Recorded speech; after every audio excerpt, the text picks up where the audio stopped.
nos apetecese estar aquí. Hai uns meses, estas bailadoras e bailadores non sabían o que era un punto. Hoxe coñecen xa algúns dos pasos da danza tradicional galega. En concreto, dominan esta danza de paus de Soutomaior.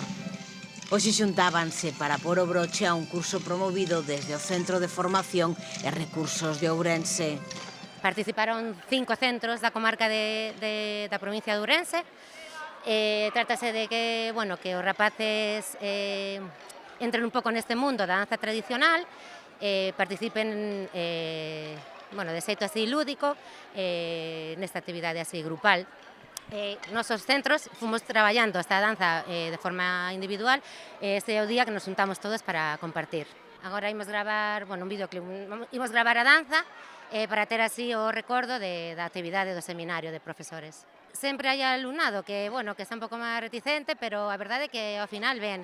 Eu teño a sorte de traballar tamén nun centro do rural, que sempre como que este tipo de actividades son moi ben recibidas, pero en xeral aquí hai moito alumnado do IES do Couto, por exemplo, e a verdade é que moi ben, estamos moi contentos e contentas. Pero antes, mestras e mestres tiveron que aprender. Pois isto comezou todo porque di un curso no CFR de Ourense, aí para docentes de secundaria, moi guai. E a verdade que teñen un grupo moi chulo porque desde o primeiro momento quixeron como organizar algo xa en base un pouco ao que podían facer co alumnado. E isto, digamos, que é a materialización un pouco dese curso.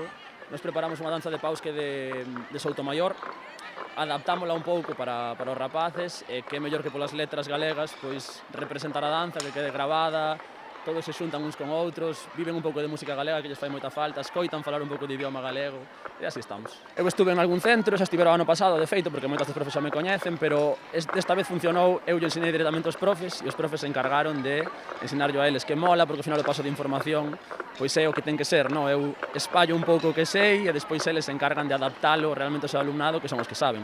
Eu estou sorprendido de que están super metidos no rollo, que xa me sorprendeu onte, que estivemos cos de primaria na Plaza Maior, están super motivadas, teñen moitas ganas, queren que sala ben, entón, pois polo menos é unha semana na que van vivir algo diferente e aparte con ganas, que iso é o que mola un pouco.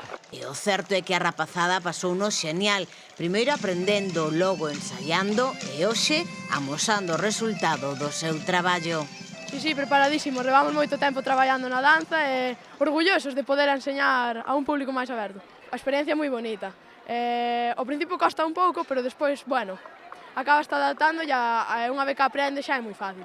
Foi fácil, unimos todos, traballamos en grupo, tamén unha experiencia moi bonita para aprender unha cousa nova, para colaborar todos nun grupo. Creo que se vai perdendo cada vez máis, non é algo que os xóvenes de hoxe en día coñezan, desta forma podemos achegala e disfrutala. No noso instituto, que a nosa profesora, facemos bastantes bailes ao longo do curso, pero este baile foi, eu creo que máis complicado co resto porque temos que aliñarnos moi ben para que quede bonito, porque imos gravalo aéreo. Entón foi un pouco máis complicado. Hai partes máis fáciles, hai partes máis difíciles. A máis difícil, pois, podería ser unha parte do final na que hai que cruzarse ou un debuxo que a moita xente lle sale mal, pero ao final conseguimos aprender.